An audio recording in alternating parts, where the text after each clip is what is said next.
Bugundan o'quvchilar kattaroq mavzu tenglamalar. Tenglamalarga kirish qilamiz.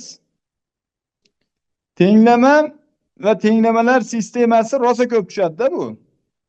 Bu degani o'quvchilar shunaqa muhim mavzuki, sizlarda masala ishlashda 20-40% masalalar mana shu tenglamalar bilan chiqadi. Ba'zan 50% ham bo'lib qolishi mumkin. Bu degani tayyorgarlikni ko'proq qismini o'quvchilar mana shu mavzuga bag'ishlasa arziydi degan. Misol uchun kimdir 10 oy tayyorlanadigan bo'lsa, kamida 2-3 oy mana shu tenglamani o'rgansa bo'laveradi deganida. Mashina o'rganib olsa, ancha ishimiz oson bo'ladi. Masalalarni yechaveramiz. Bu shunaqa muhim mavzu bo'ladi. Hop, endi boshida ozgina tenglamalarni eslab o'tib ketamiz. Masalalar yechishdan oldin qoidalarni ozgina o'rganib ketamiz. Undan keyin sizlar bilan birga tenglamalar yechim masala ishlaymiz. Keyin yana bitta narsa qilamiz. Mana buni men o'zimga to'g'rilab olaman yozadiganimizni.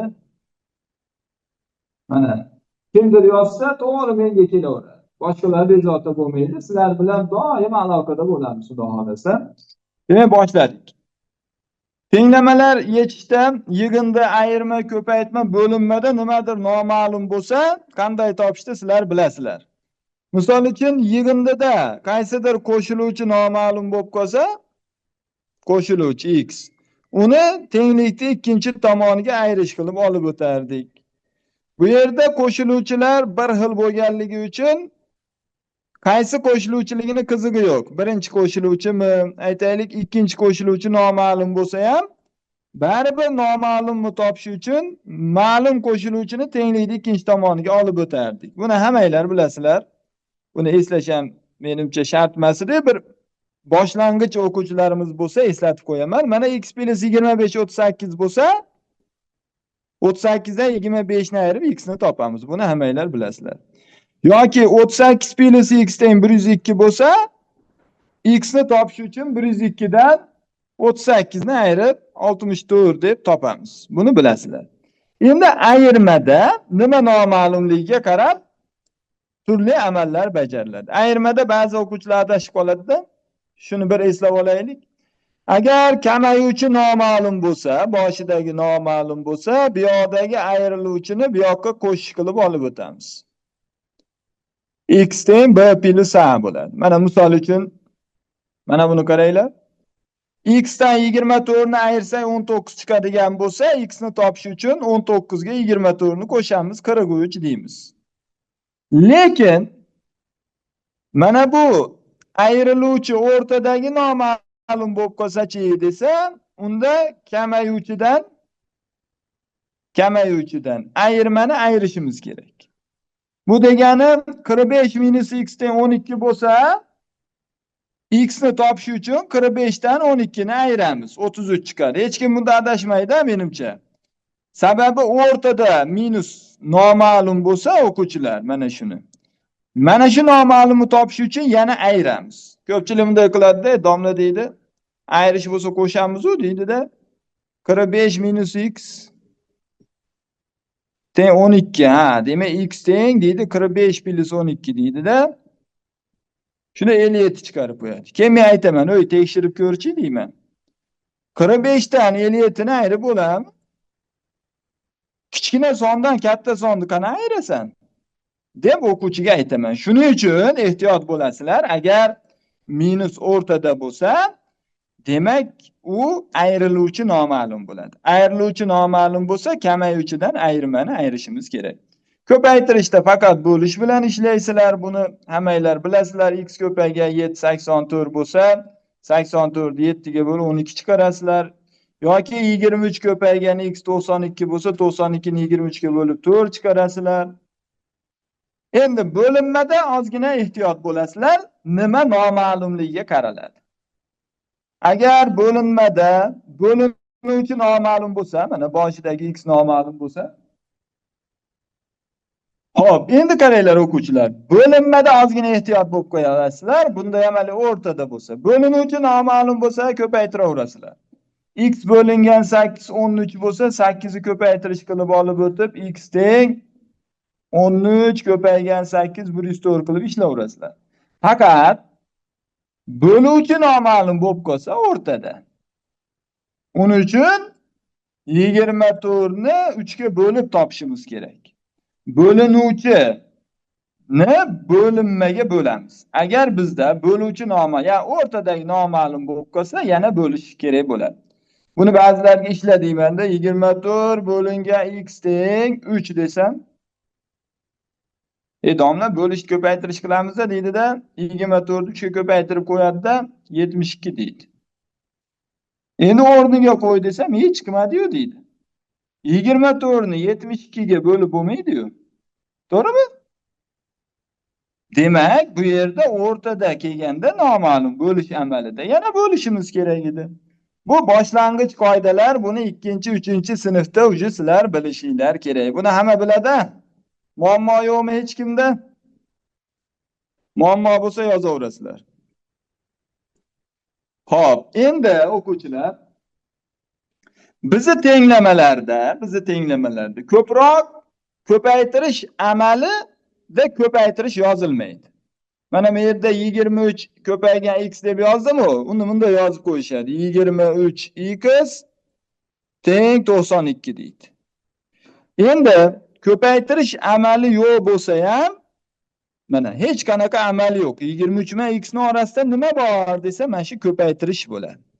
Va tenglamalarda o'quvchilar ko'paytirish yozilmay qolishi mumkin.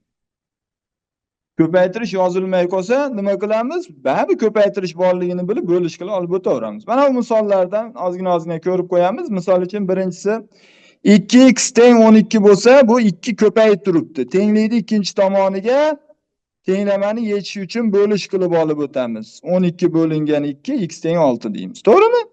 Mana bunda ham 8 ko'paygan x turibdi. Ko'paytirish yozilmasligi mumkin o'quvchilar. Tenglikni ikkinchi tomoniga 32 bo'lingan 8 qilib olib o'tamiz, x teng 4. Keyingisida ham shunaqa, x teng deymiz, 108 bo'lingan 9 qilamiz. 108 ni 9 ga bo'lsak, bittadan 12 chiqar ekan. Keyingisida ham xuddi shunday, x teng 200 bo'lingan 25, x teng 8 chiqar ekan, o'rniga qo'ysanglar ham to'g'ri bo'laveradi. Oxirgisida 5x 30 bo'lsa, x teng 30 bo'lingan 5 bo'lib o'tadi-da, x teng 6. Mana shu narsani hammamiz bilishimiz kerak. Shunga hamma tushundimi? Mana shu, agar belgi yozilmasa, hech qanaqa belgi yozilmasa, demak, bu yerda ko'paytirish turibdi. Ko'paytirish tenglamada tenglikni ikkinchi tomoniga bo'lish bo'lib o'tadi. Nimaga men buni aytyapman desa, sababi tenglamalarda hammasi mana shu ko'rinishga keltiriladi ishlash uchun. Sizlar bilan keyin ishlaymiz, hammasi mana shu ko'rinishga keladi. Oxiri bo'lib topamiz. Odatda shunaqa bo'ladi o'quvchilar. Oxiri mana shu ko'paytmaga keladi, oxiri bo'lamiz. Endi mana shu ko'paytmaga kelguncha o'quvchilar ba'zi ixchamlar, soddalashtirishlar bilib olishimiz kerak. Mana bunaqa misollar beradi. Misol uchun 2x plus 3x teng 40 deydi. Endi soddalashtirish degan narsani ham bilish kerak. Soddalashtirish deb mana bu x'larda harflarni, koeffitsiyentlarni bir-biriga qo'shishda soddalashtirish deyiladi. Bu yerda 2x bor, bu yerda 3x bor. 2x ga 3x ni qo'shsak nechta x bo'ladi degan savolga javob berish mana shu soddalashtirish. Bu 5 ta x bo'ladi. 5 ta x 40. Endi tepada qoida esladik. Agar 5x teng 40 bo'lsa, x ni topish uchun 40 ni 5 ga bo'lardik.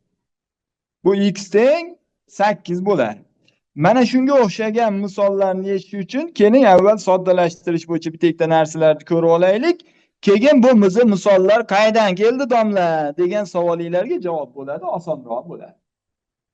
Mana soddalashtirish deganda o'quvchilar harflarga harflar, sonlarga sonlarni qo'shishga aytiladi. Mana misol uchun sal kattaroq bo'laveray. Mana birinchisini soddalashtiring desa, bu yerda sonlar bor, ikkita son bor. Mana shu ikkala sonni bir-biriga qo'shib beramiz.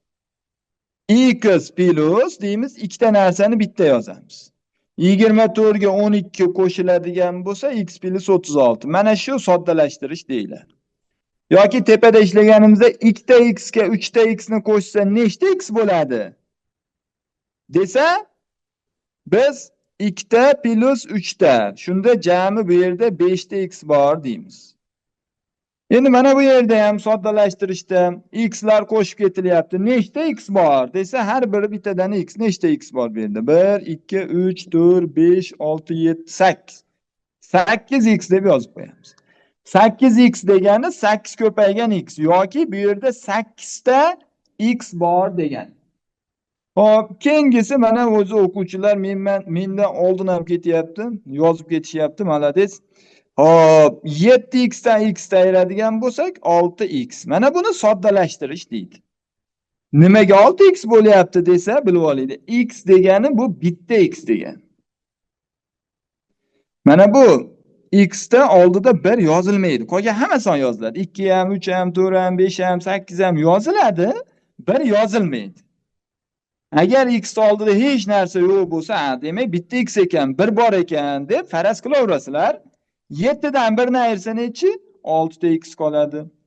Endi ham x lar, ham sonlar bo'lsa, songa son, harfga harf qo'shish bilan soddalashtiriladi. Misol uchun tenglamalarda 12x ga mana 3x ni alohida qo'shasizlar. Chunki bular noma'lumlar deyiladi.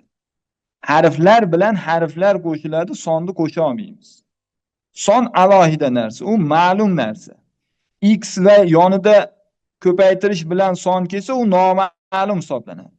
Noma'lumlar bitta qo'shasizlar. 12x ga 3x ni qo'shamiz. Keyin sonlar bitta qo'shiladi. Shunda soddalashtirgan bo'lamiz. 40 plus 20. Soddalashtirib qo'yadigan bo'lsak, bizda 15x plus 60 bo'ladi. Bunda ham soddalashtiramiz. Og'zaki soddalashtirsak ham bo'laveradi. Harflarga harflar, sonlar bitta ekan, o'zini yozib qo'yaveramiz. 11x plus 14. Mana bunda ham harflar 3 ta harf bor ekan, 2 ta son bor ekan. Harflarni qo'shib ayiramiz. 12x dan 7 ta x ni ayirib beraman va 5x bo'ladi. Mana bu 2 ta x ni qo'shib qo'yaman. Shunda jami 7x bo'lyapti. Agar kimdir tushunmasa yozsin. Keyingisi sonlarni hisoblayman. 14 dan 8 ni ayiraman 6. Mana bu narsalar o'quvchilar soddalashtirish deyiladi. Soddalashtirishda harfga harf, songa son. Hech qachon 3x plus 2 teng 5x deb yozib qo'ysa bo'lmaydi. Mana bu narsa o'quvchilar xato bo'ladi. Nimaga desa, biz harfga sonni qo'sha olmaymiz. Agar mana bu yerda 3x plus 2x bo'lganda edi, ikkalasida ham harf bor. Bu 5x ekan, bir xil harf ekan desak, bu to'g'ri bo'ladi. Lekin 3x plus 2 ni qo'sha olmaymiz. Endi nimaga buni o'rgatyapman desa, tenglamalarda odatda soddalashtirish, mana bu 2x kelib bo'lsa, soddalashtirishlar, boshqalar ishlanadi-da. Tenglamalar har doim o'quvchilar boya tepada aytganimizdek a ko'paygan x teng b ga keltiriladi. Va buni oxiri x ni topish uchun b ni a ga bo'lib qo'yishimiz kerak bo'ladi. Mana shunga keladi, hammasi keladi. A x teng b. Mana misol uchun birinchi tenglamani yechib ko'raylik. X teng 9 deyishyapti. Barakalla, to'g'ri yechyapsizlar. Xo'p. Kelgan adminlar mana Telegramda ham ketyaptimi? Xo'p, Telegramga ham qarab turaman bo'lmasa. Xo'p, demak 2x plus 8 teng 26 misolida tenglamani yechishda ma'lumlarni bir tomonga olib o'tish qoidasi bor. Noma'lum bu yoqda 2x turaveradi, bu yoqda 8 da plus narsa ishora o'zgarib ikkinchi tomonga o'tadi.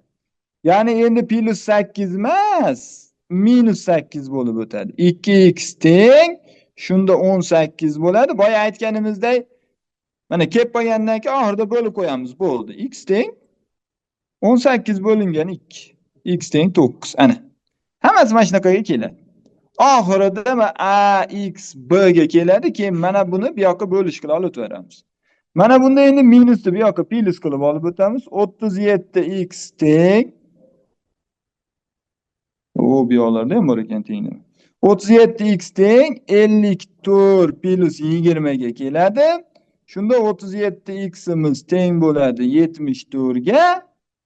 Mana bu 54 ga 20 ni qo'shamiz. Keyin oxirida bo'lib qo'yamiz. X teng 74 bo'lingan 37. Bu 2 ga teng bo'lyapti. Keyingisida o'quvchilar, keyingisida qaranglar. Soddalashtirishni o'rgandik-ku boya. 2 ta x, 3 ta x bor. 2 ta x, 3 ta x. Jami nechta x bor bu yerda desa, avval soddalashtirib o'ramiz. Jami 5 ta x bor. 5x plus 20 bor.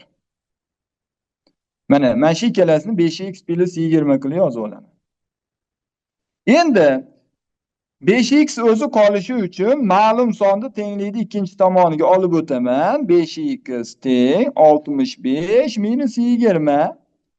5x teng 45, x teng 45 ni 5 ga bo'lib berasizlar.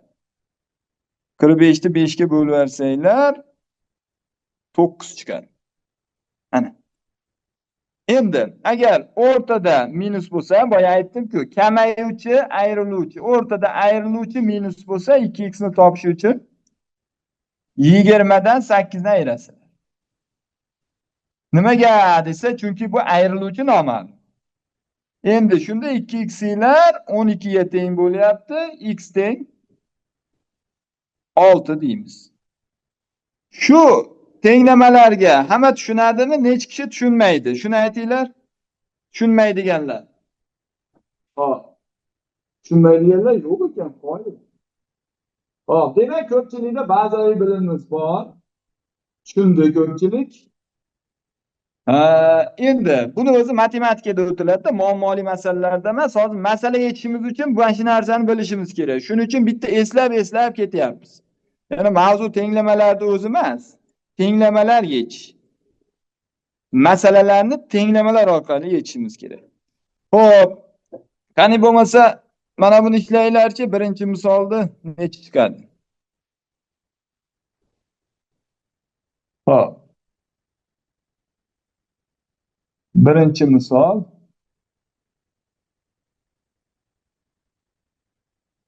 Yaxshi. Qani shu chiqadimi? Yo'q. Aha, endi to'g'ri. Yaxshi. Bo'ldi o'quvchilar, bilishinglarga ishonamiz. Tenglamada ishorani bitta narsani bilib olishimiz kerak. Tenglikning ikkita tomoni bo'ladi. Mana bu tomonni o'ng tomon, tenglikni bu tomonini chap tomoni deymiz. Tenglama ishlashning yo'li noma'lumlar bir tomonda qolsin, ma'lumlar tenglikning ikkinchi tomoniga o'tib ketsin. Mana misol uchun bu yoqda faqat x'lar qolsin. 10x bilan 6x.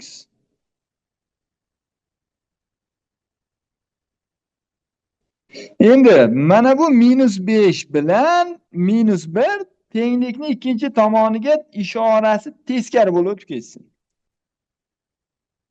74 plus 5 plus 1. Shunda nima bo'ladi? 16x teng bo'ladi 80. Bunda x nimaga teng bo'ladi desa, x'imiz bunda 5 ga teng bo'ladi. X 5 ga teng bo'ladi. Nimaga 5 qaydan chiqdi desanglar, 80 ni 16 ga bo'lib yubordi. Xuddi shu ishlarni mana bunda ham qilishimiz kerak. Mana bu tomonga ma'lumlarni o'tkazamiz, sonlarni. Bu tomonda noma'lumlar qolgani yaxshi. Ya'ni x'lar. Mana bu ikkalasini qo'shib beramiz. 5 ta x ga 2 ta x qo'shsanglar 7 ta x bo'ladi. Teng. Mana bu tomonga ikkinchi tomonga +2 ishora teskari bo'lib -2 bo'lib o'tadi.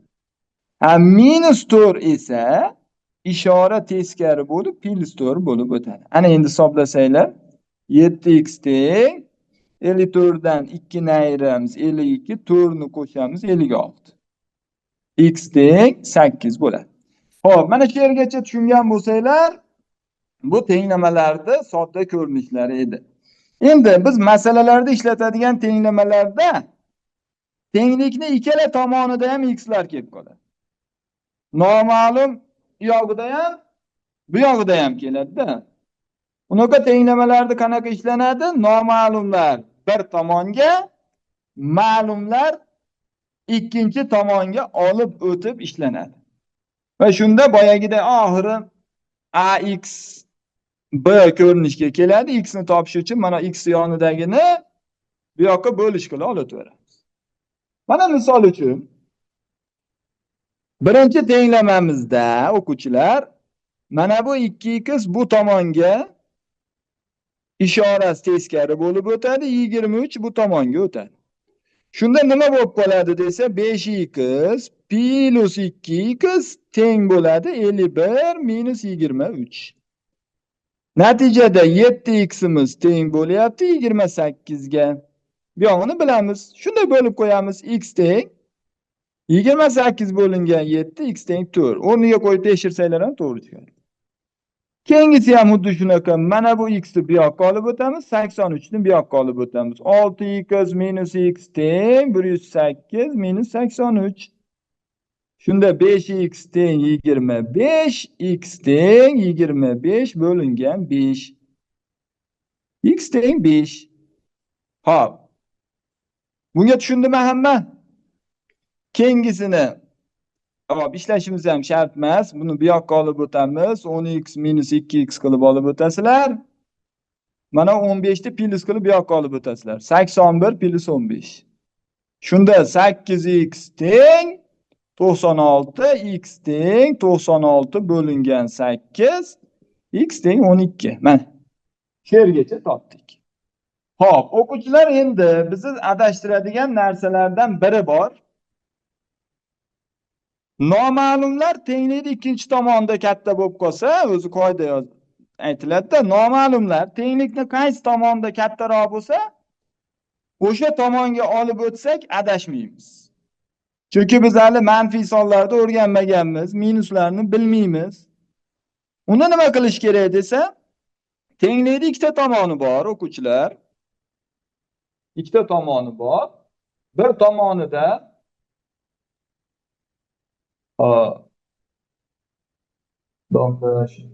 hozir bir mingta o'quvchilar bu bitta narsani yozib olay. Azimaxon, savolingiz bormi hozir?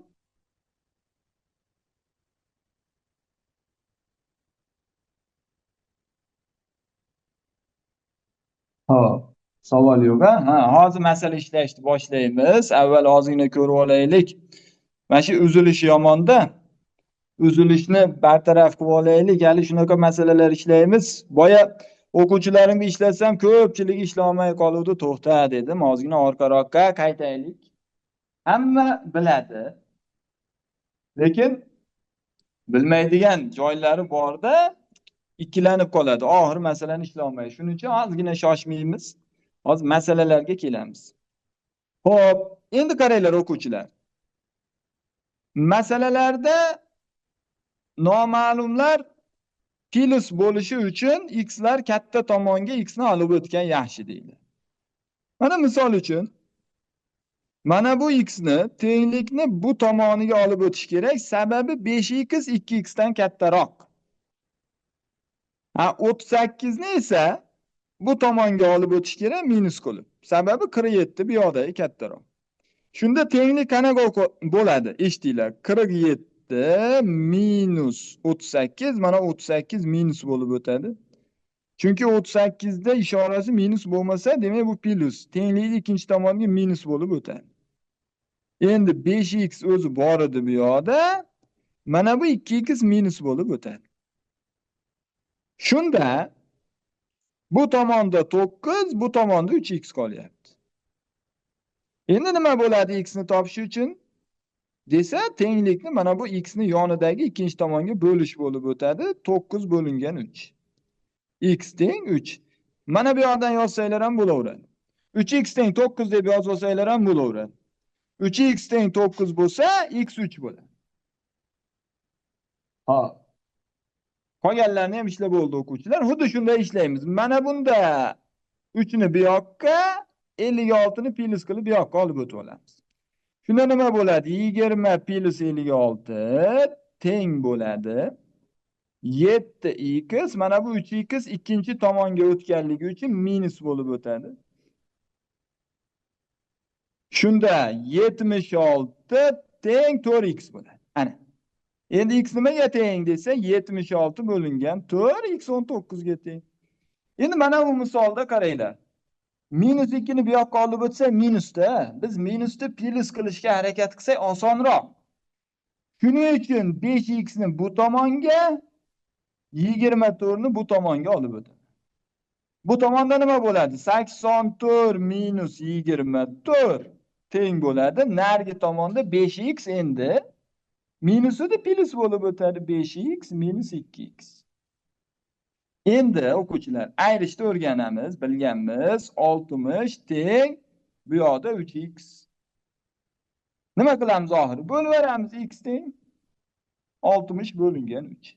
Boya bekarga mashq qilmadikda, bo'lish rosa ko'p ishlaydi. Bo'lishni yaxshi bilishimiz kerak. Xo'p. Endi o'quvchilar masala yechishda belgilash eng muhim narsa. Belgilashda esa kichik kattasini bilib olib qo'shish kerakmi, ayirish kerakmi? Shuni bilish eng muhim narsa o'quvchilar. Mana endi sekin masalalarga kirib kelamiz. Xo'p. Nima Ziyoda, qaysi birini tushunmadingiz? Qaysi misolni tushunmadinglar? Shuni aytib yozib beringlar.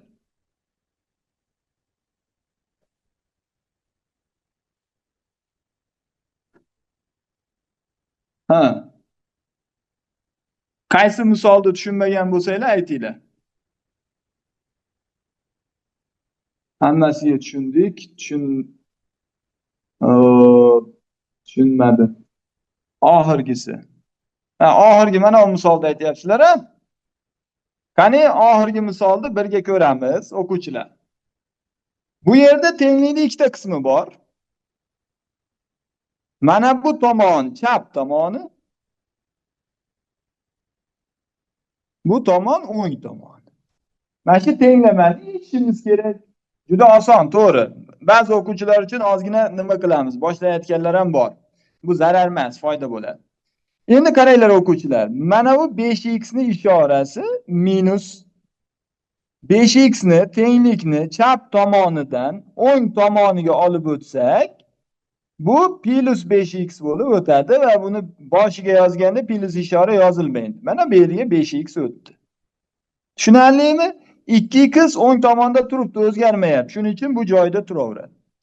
Endi tenglikning ikkinchi tomonida, o'ng tomonda 24, mana bu tomonga minus bo'lib o'tdi. 84 minus 24. Shunda nima bo'ldi?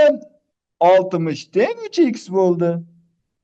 Ha, endi x ni nima qilamiz desa, har doim yonidagini bo'lish qilib olib o'tiraverasizlar. Yozishni bu yoqdan boshladim. X teng 60 bo'lingan 3 teng 20 bo'lar ekan. Yaxshi, endi tushundim deb yozishyapti. Endi misollarni qaranglar o'quvchilar. Ozgina nozik joylarga juda e'tiborli bo'lamiz.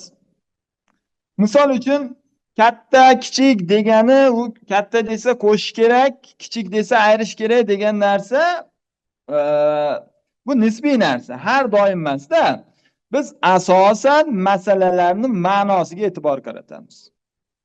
O'quvchilar qaranglar. Birinchi misol. Azning yoshi 8 da, u Sardordan 5 yosh kichik. Sardor necha yoshda? E'tibor beringlar, Azizning yoshi 8 da va Aziz Sardordan kichik. Endi ba'zi o'quvchilar mana bu kichik deganiga qaraydi-da, domla deydi. Demak, Aziz deydi 8 yosh, Sardor deydi kichigi u deydi. Ayramiz deydi. 8 dan 5 ni ayramiz deydi. Bu deydi 3 bo'ladi. Sardor 3 yosh deydi. Keyin men unga aytaman, masalani yana bir marta o'qib ko'r deyman. Aziz Sardordan 5 yosh kichik bo'ldimi, bo'lmadimi? Aziz kichkina bo'lmadi-yu, baraka topgur. To'g'rimi? Sardor kichkina bo'lib qoldi-yu. Mana shunaqa misollardan savol berishni o'rganishimiz kerak. Kim kichik? Aziz kichik.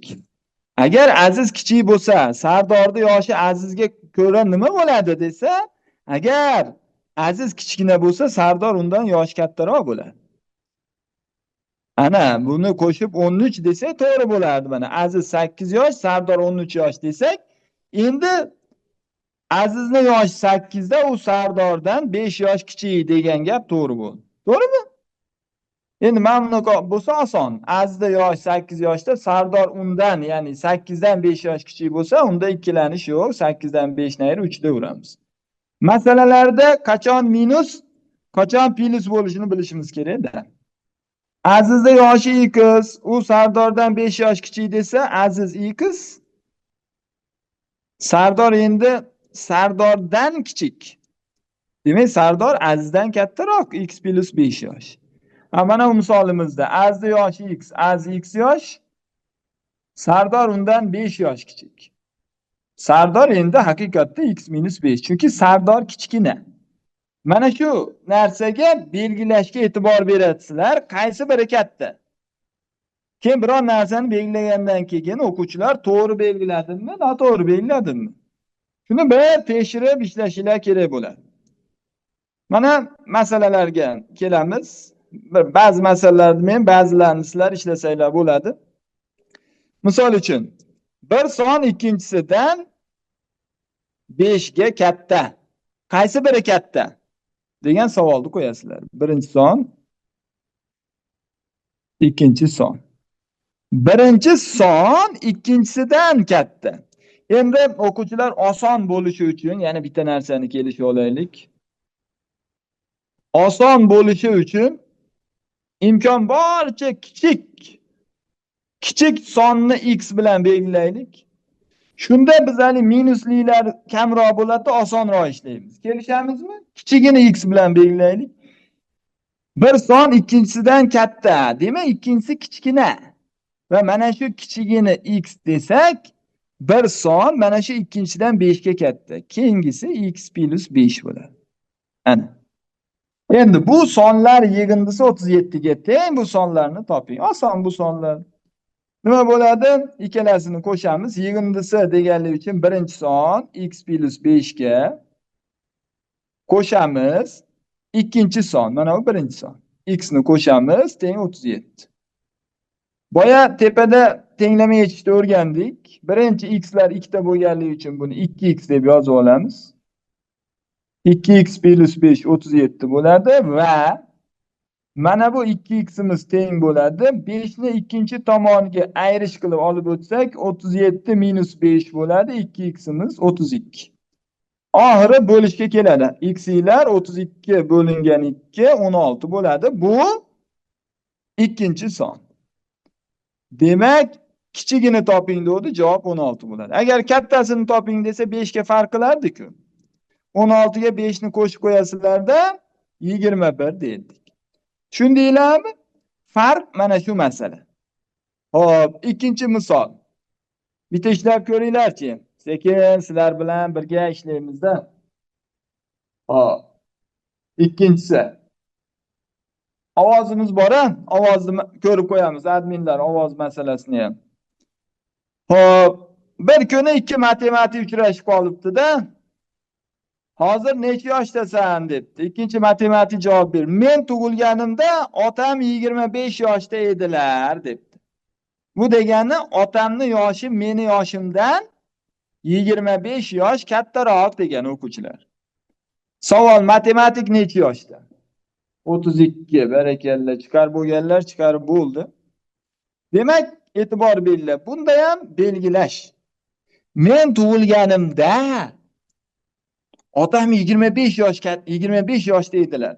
Bilib oling, siz tug'ilganingizda otangiz necha yosh bo'lgan bo'lsa, otangiz sizdan shuncha katta bo'ladi-da. Misol uchun siz tug'ilganingizda otangiz 30 yosh bo'lsa, Xudo xolasa 50 ga kirganingizda 80 ga kiradi. Ana shuni bilib olishimiz kerak. Bunda ham shunaqa bo'lyapti. Mana men x yosh bo'lsam, otam mendan 25 yosh katta deyapti. Endi otamni katta bo'lganligi uchun x plus 25 deb belgilayman. Va bularni yig'indisi deyapti 89 da edi deyapti. Ana. Buni ishlash oson. Chunki bu yerda ikkita x bor. 2x teng mana bu 25 ni ikkinchi tomonga minus qilib olib o'tamiz. 89 minus 25. 2x teng 64. X teng 64 bo'lingan 2 32 ga teng. Bu meni yoshim. Men deb belgiladimda. Men 32 yoshman. Mabodo otamni yoshini so'raganda otam mendan 25 yosh kattaroq. Mana bu otamni yoshi. Shunda nima bo'lardi? 57 bo'lar. Otam 57. Ana endi tekshiringlar. 57 ga 32 ni qo'ysanglar 89 chiqadi. Bu ikkitaliklar oson. Mana ular ham og'zaki ishlasa ham bo'laveradigan misollar. Bulardan 4 ta ko'ramiz. 3 taliklardan sekin adashishni boshlaysizlar. Ikkita bog'lamda 70 ta daftar bor. Ikkinchi bog'lamda birinchisidan 10 ta ko'p. Endi qaranglar. Birinchi bog'lam, ikkinchi bog'lam. Va endi bu yerda ikkinchisida birinchisidan ko'proq deyapti. Shuning uchun biz sizlar bilan boshida kelishdik. Kamini x deb belgilab olaylik. Chunki birinchisiga qaraganda ikkinchisida 10 ta ko'proq deyapti. Shunda ikkinchisi x plus 10 bo'ladi. Bu yog'idachi desa, yig'inda 70 desa, ikkalasini qo'shib 70 ga tenglaymiz. x plus 10 teng 70. Shunda 2x'imiz teng bo'ladi. 10 ni ayirish qilib olib o'tamiz 60 ga. X teng 30. Mana bu 60 qayerdan kelganini tushundinglar-a? 70 dan 10 ni ayirib yubordim. 30 qayerdan keldi? 60 ni 2 ga bo'lib yubordim. Demak, birinchi bog'lamda 30 ta, ikkinchisida 10 ta ko'proq edi-ku. 40 ta, ikkalasida 70 ta bormi? Ha, bor. Demak, biz to'g'ri ishlabmiz. Birinchi bog'lamda qancha bor deyapti? 30 ta deb javob beramiz. Mana shu ikkitalik bo'yicha bitta misol ishlaylik, keyin uchtalikka o'taveramiz o'quvchilar, agar tushungan bo'lsanglar. Tushundinglar menimcha? Muzqaymoq do'konida bir kunda 446 dona shokoladli va qaymoqli muzqaymoqlar sotiladi. Qaymoqli muzqaymoq shokoladli muzqaymoqqa qaraganda 34 dona ko'p. Shokoladli muzqaymoq turidan necha dona sotilgan? To'g'ri ishlanglarchi? Keyin uchtalikka o'tamizda sekin ko'raveramiz. Hop, Azizulloh, Muslima, Shodiya, Azimaxon to'g'ri javob yuborib bo'lishdi bir pasda. Hop.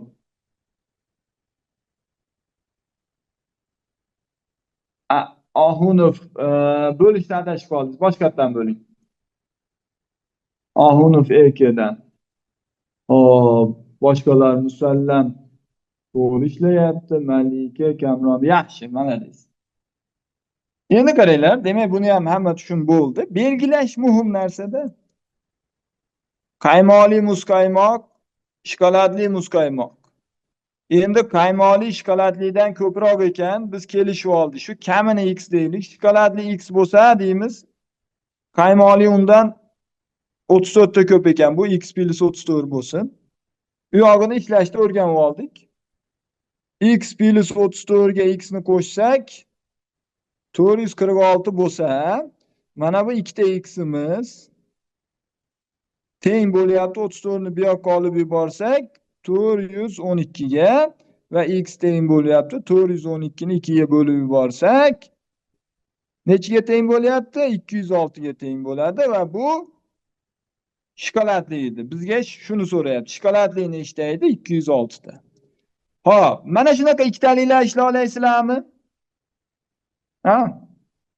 Endi o'quvchilar, ikkitaliklardan marta ko'p desa, yana ham ishimiz osonlashadi. Marta ko'p.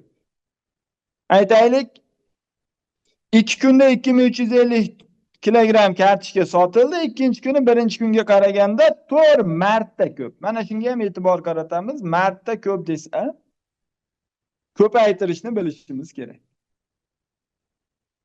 Mana ikkinchi kun mana bunda yozib olish kerak. Birinchi kun, ikkinchi kun. Chunki belgilashda alohida yozib olish tavsiya qilinadi.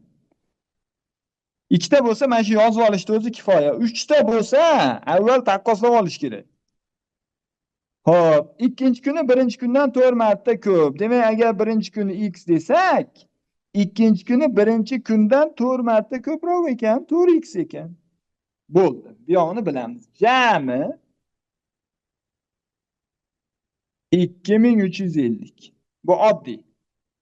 Jami deganda x ga 4x ni qo'shib 2350 ga tenglaymiz. Shunda 5x teng 2350, x teng bo'ladi 2350 ni 5 ga bo'lib beramiz. 4 7 470. Demak, birinchi kuni 470 kilogramm terilgan deymiz. Sizlarda ham shunaqa chiqdimi qilib? Hop. Sizlarga ulgurmay qolyapman. Ha, barakalla. Endi oltini bitta ishlab ko'ringlarchi. Marta ko'p bo'yicha, marta. 2 marta ko'p debdi. Har birini yoshini toping. Keling, buvani yoshini toping.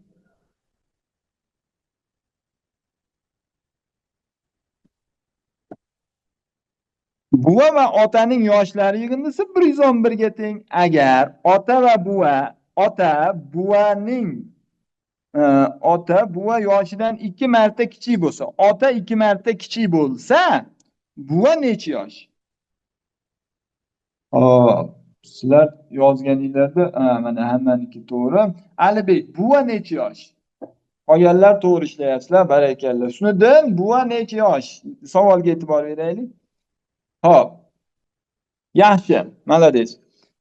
Bunda ham belgilaymiz ota, buva. Ota 2 marta kichkina ekan. Biz sizlar bilan kelishib olaylik-da, o'quvchilar. Eng kichigini x deb olinglar, maza qilib ishlayverasizlar. Shu otani kichkina-yu ota. Otani x deylik. Shunda buva endi undan 2 marta katta bo'ladi. Chunki ota 2 marta kichkina-yu, buva endi undan 2 marta katta bo'ladi, 2x bo'ladi. Va ularning yoshlari yig'indisi x plus 2x teng 111 bo'ladi. 3 ta x'imiz 111. Bu yoq oson. X ni topish uchun 111 ni 3 ga bo'lib beramiz, 37 bo'ladi. Bu otaning yoshi. Endi men buva necha yosh desam, buvani yoshini topish uchun 2 ni 37 ga ko'paytirib qo'yamiz. Shunda 74 chiqadi. 3 tali bo'lsa ham shunday eng kichigini x deb ishlaysizlar. Mana bu misol. Poyezdda qancha ayol bor? Mana shuni ham ishlab ko'ringlarchi, 7 ni. Keyin haliga taqqoslash misollariga o'tamiz sekin. Xo'p, qaranglar, poyezdda 936 ta yo'lovchi bor edi. Agar erkaklar bolalardan 7 marta, ayollar esa 5 marta ko'p bo'lsa, poyezdda qancha ayol bor? Hop, Shodiya, bu yangi savolni ishlab bo'ldingizmi? Boshqa ishlab ko'ring. Muslimada to'g'ri, Firdavsda to'g'ri, Firdavsbekda, Zarina, Dadaxon, Asadbek to'g'ri, Yuzerdan to'g'ri, Ro'zaxonda to'g'ri, barakalla. Ha.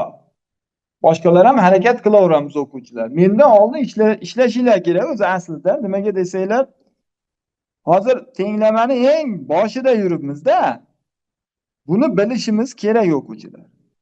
Men hozir sirasi muammoliga o'tib ketmayapman, salgina pastroqdan chiqib kelyapmiz, tepaga qarab. Harakat qilinglar hammanglar. Xo'p. Yaxshi. Hojimurod, sizniki hozir aytaman. Hojimurodniki ham to'g'ri adashmasam. O'tib ketib qolibdi. Hojimurod. Xo'p. Endi birga ishlaymiz. Qani, agar erkaklar bolalardan o'zi borini yozib olamiz. Erkaklar bor ekan, bolalar bor ekan, ayollar bor ekan. Nima qilamiz? Erkaklar bolalardan 7 marta ko'p desa, bolalar x. Erkaklar 7 marta ko'p u bolalardan. Shuning uchun biz erkaklarni 7x qilamiz. Ayollar esa 5 marta ko'p. kimdan 5 marta ko'p desa, mana bu yerda bolalardan degan jumla turibdi. Ha, demak, ayollar bolalardan 5 marta ko'p ekan, bolalar x edi.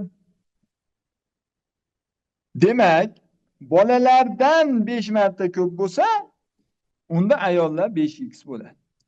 Va mana shu hammasi birgalikda 936. Bu tenglama oson.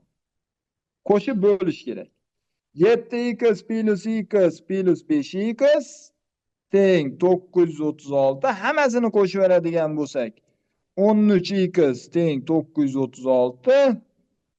X teng 936 ni 13 ga bo'lamiz. X teng 72. Hop, 13 ga. Endi bu bolalarni bildiradi. Bolalar 72 da ekanda. Endi bizda ayollarni so'rayapti. Ayollar bu yerda 5x edi-yu. Bolalardan 5 marta ko'p edi-yu. Shuning uchun 5 dan 72 ni ko'paytirib 360 deymiz. 360 yuborganlarniki to'g'ri. Hojimurod, shuna qo'yib boruvdingizmi? Men siznikini topa olmay qoldim. 360 juda ko'pchiliginglar to'g'ri ishladinglar. Xo'p, endi o'quvchilar, noma'lumlar soni 3 ta yoki undan ko'proq bo'lsa, shu bitta ozgina ish qilasizlar. Bitta chizib turib, shu belgilash kiritib olaylik-da. Men o'quvchilarimga men ham dars o'taman-da. O'rganganlar zo'r o'rganadi. Ba'zi o'quvchilar meni aytganimni qilmaganlar hozir ham adashib yuraveradi. Shu kelishib olaylik. Sonlar ko'payib ketdi. Nima qilamiz desa, qaysi biri katta kichikligini avval belgilab olish kerak. Misol uchun qaranglar. Aziz Nodirdan 5 yosh katta, Olimdan 3 yosh kichik. Shunda son nuri chizasizlar.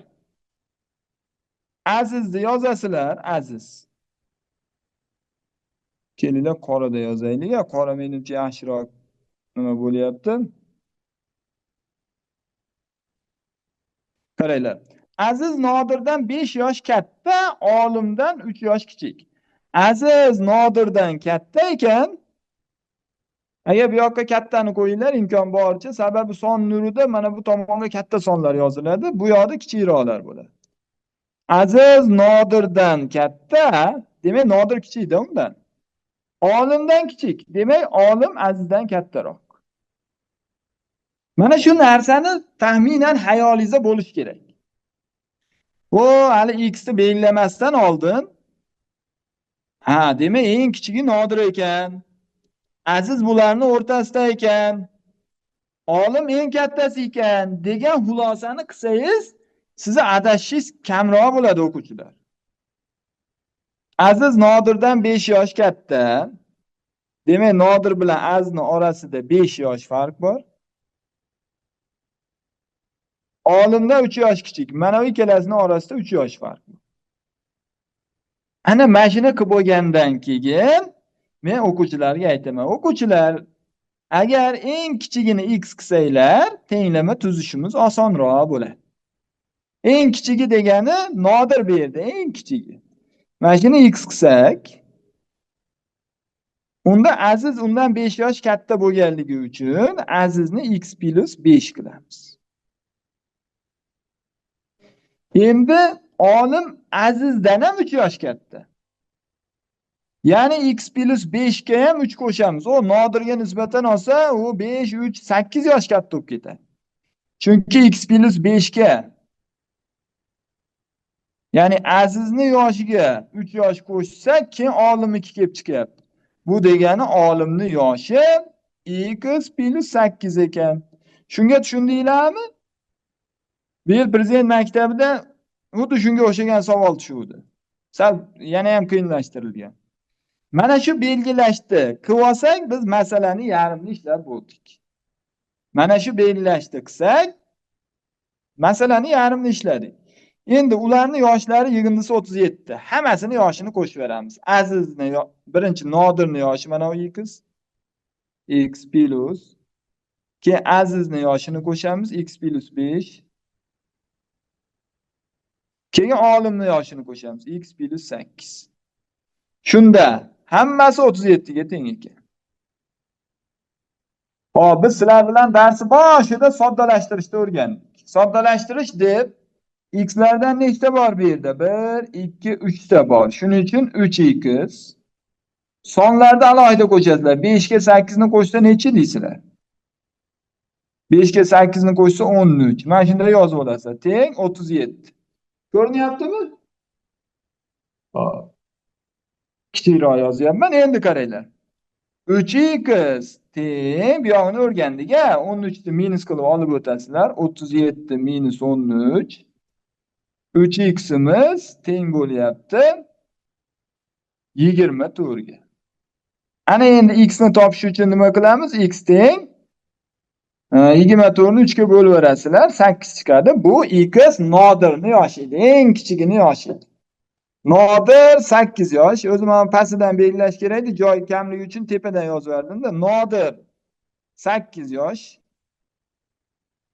Aziz undan 5 yosh kattaroq edi. 13 yosh. Mana bu 8 dan 8 yosh kattaroq edi olim. Olim 16 yosh bo'ladi. Bizga Azizning yoshini toping dedi. Aziz 13 yosh o'quvchilar, 13 yosh. Tushundinglarmi?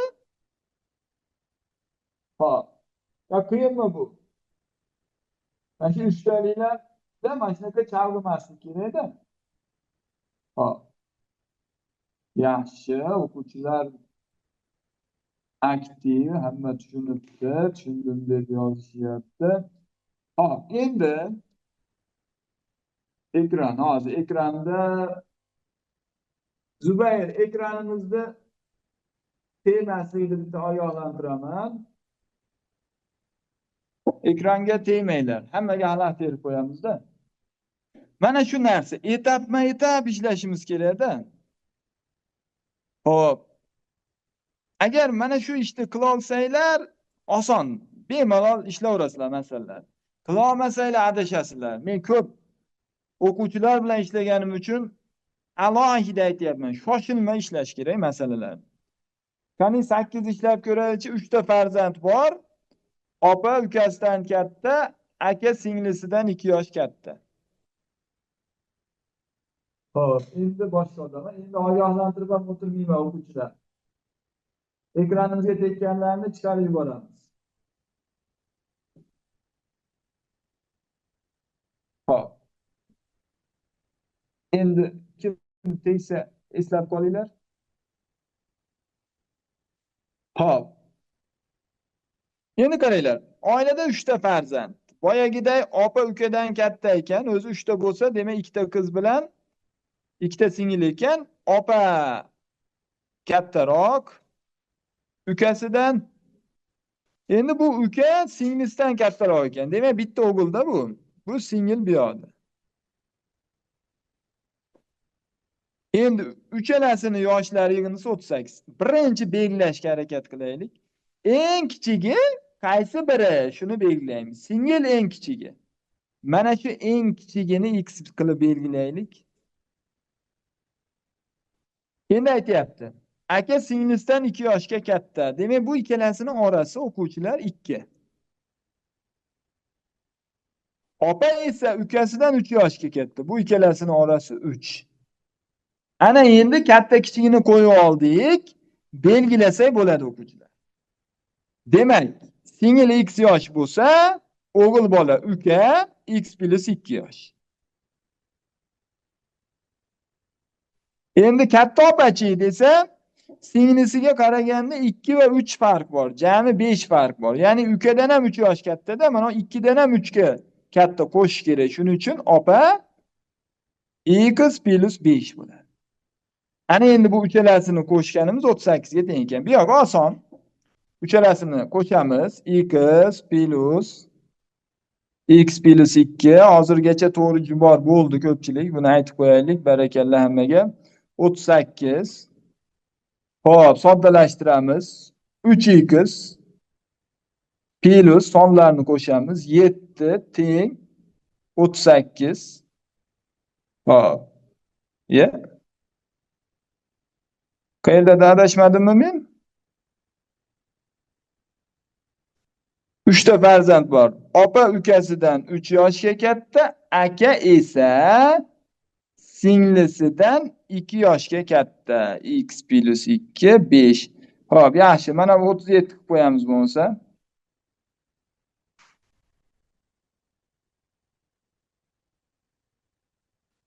Hop.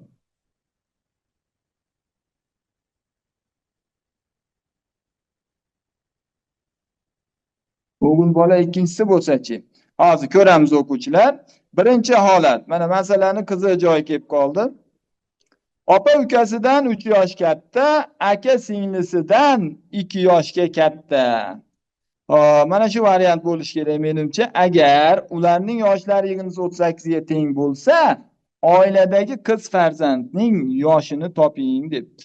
Ha, oilada qiz bitta ekan, o'quvchilar qiz farzandning deyapti. Men adashibman, o'g'il bitta deb o'ylab qolibman. Xo'p, qiz qiz bitta ekan o'quvchilar. Endi buni sal boshqacharoq qilamiz. Barakalla. Men o'quvchilar bugun sizlar yakshanba kunida yechadigan testlarni saralash asosiy qilib kunduzi bilan ko'rib chiqdik. Kecha payt ham ko'ruvdik. Xo'p, ozgina charchab qo'ygan bo'lsam, adashsam sekin yozib turasizlar. Bugun juda katta ish bo'lyapti. Xo'p, endi qaranglar. Qiz farzandni yoshini toping deganida mantiqan, demak, qiz bitta ekanda, mana bu yerda qiz. Mana shu qiz ukasini opasi bo'ladi va ukasidan 3 yoshga katta. Demak, mana bu yerda uka bor. Undan bu 3 yoshga katta.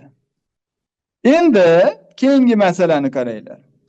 Aka deyapti. Mana bu qizni akasi, mana bu qiz akaga singil bo'ladi. Aka singlisidan 2 yoshga katta. Demak, mana bu qiz bilan singil bilan akani orasi 2. Ana. Oldingidan ozgina o'zgarish bo'ldi. Ozgina. Qayer desa ukani x deymiz. Mana bu qizni yoshi x plus 3. Biz oldin x plus 2 dedik-ku. Mana shu x plus 3 bo'lib qoldi. Va aka endi aka qizdan 2 yosh katta bo'lganligi uchun mana bu 3 ga 2 ni qo'shamiz, x plus 5 bo'ladi. Mana bitta o'zgarish. Qaranglar. Ajoyib masala ekan. Ana endi mana bu 7 miz hop chiqarib yuboramiz. O'zi charchagan o'quvchi darsdan chiqmoqchi shekilli. Abdulla Imdodulloh chiqarib yuboramiz. Abdullatif degandan kirgan. Hop. Endi qaranglar o'quvchilar. Bu yog'ida mana bu 3 ga 5 8 bo'lib qoldi. Ana. Ko'rdinglarmi? Soddalashtirganmiz 3x. Bu yog'i chiqdi mana. 3x teng bo'ladi 30 ga va x teng 10 ga. Bu 10 ukani yoshi. Ukani yoshi. Qizni yoshi bunga 3 qo'shganinglar 13 bo'ladi. Akani yoshi esa 10 ga 5 ni qo'shganimiz 15 bo'ladi. Ana endi hammasini yoshini qo'shsanglar haqiqatda 38 bo'ladi. Haqiqatda qiz ukasidan 3 yoshga katta. Aka esa singlisidan haqiqatda 2 yoshga katta. Tushunarli bo'ldimi? Demak, qiz farzandni yoshi 13 ta ekan. Qizni deylik. Qizni yoshi 13. Mana zo'r misol ekan. Qani endi 9 ni sizlar ishlanglar. Ozgina birga ishlaymiz. Hop, 9-misol. Birpas ishlab bo'ldi. Aytaymi kimligini 100 beraydan. Ismingizni ham yozib bering. Hop. Boshqalar ham ishlaylar.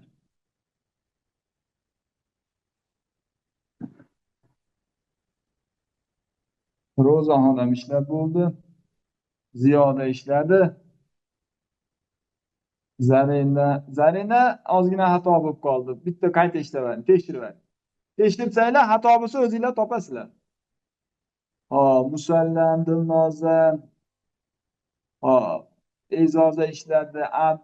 ABBdagi sal adashib qoldingiz. Ha, yaxshi. Endi bu shunaqa mavzu o'quvchilar bitta o'zingiz bajarib tekshirasiz, xato qilib tekshirasiz. Shuni o'rganadigan mavzu. Oldindan ishlay yurganlar mayli. Lekin ishlamaganlar mehnatni shunaqa qilasizlar tenglamada. Xudo xolasa shundan maza qilasizlar keyin. Chunki tenglama bundan keyin rost ishlaydi.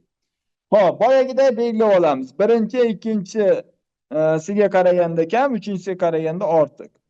Qaysi shkaflarda ko'proq degan savolni qo'yamiz. Birinchi shkafda ikkinchisidan kam, uchinchisidan ko'p. Demak, birinchi shkaf o'rtanchida turadi. Ikkinchisidan kam bo'lsa, ikkinchisida eng ko'p.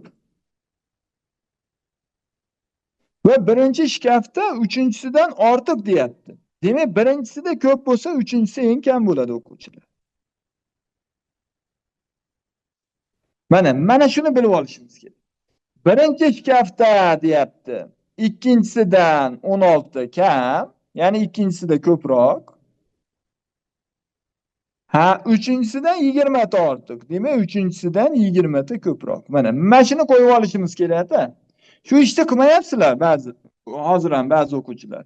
Mana shuni qaysi biri katta kichikligini bitta qo'yib olinglar. Ha? Keyin adashmaymiz. Endi sekin qo'yamiz. Eng kamini x deb belgilaylik. Eng kami uchinchisi, mana shuni x deb olsak.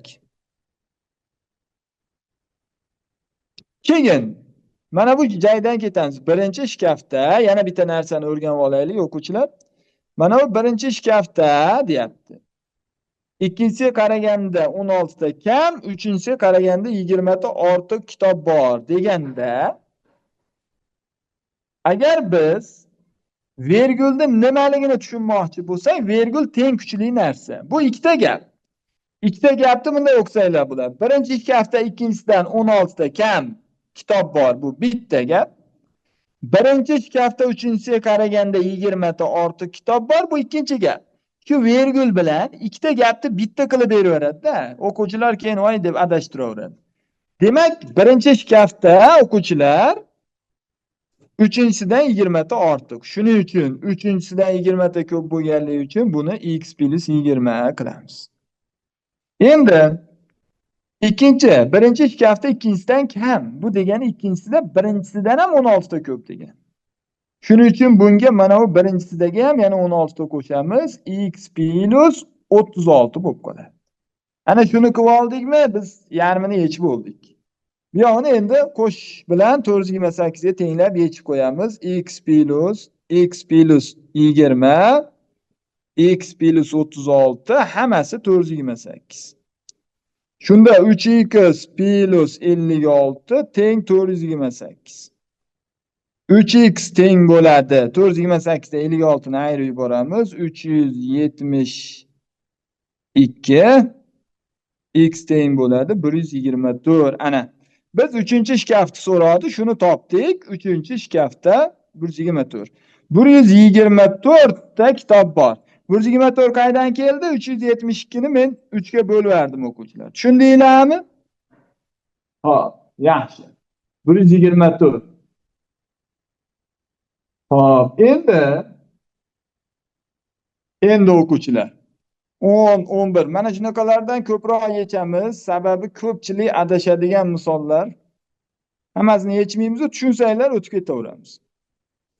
Uchburchakning bir tomoni ikkinchisidan 3 sm uzun, uchinchisi esa ikkinchisidan 1 sm qisqa. Uchburchakning perimetri 20 sm bo'lsa, uning eng katta tomonini toping. Boyagiday qaysi tomoni eng qisqa? Shuni belgilab olamiz. Bir tomoni ikkinchisidan uzun. Demak, ikkinchisidan uzun ekan, uchinchisidan qisqa ekan. Demak, ikkinchisi eng qisqasi. Ikkinchi tomon. Endi birinchi tomon unda 3 sm uzun. Shuning uchun mana bu orasi +3ligini bilib olamiz. Va mana bu yerga birinchi tomonni qo'yamiz. Endi aytyapti. Birinchi tomoni uchinchisi esa ikkinchisidan qisqa. Uzr. Qaranglar, uchinchisi ikkinchisidan ham qisqa ekan. Unda Uchinchisini bu yoqqa joylaymiz ekan o'quvchilar.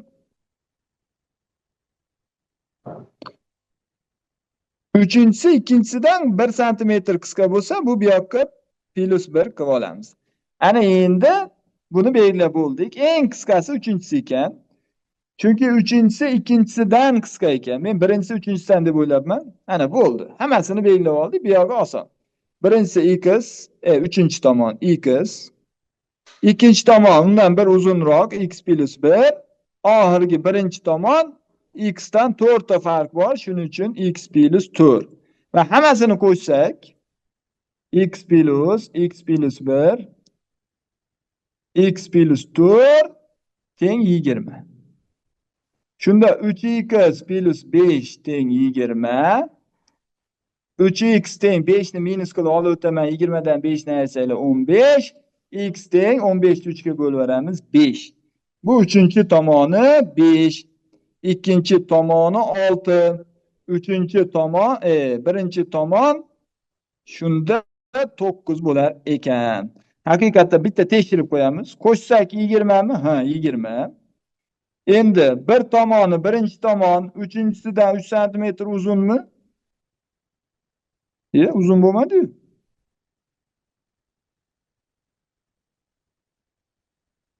Bir tomon, ikkinchisidan. To'g'ri, ikkinchisidan 3 santimetr uzunmi? Ha, uzun ekan.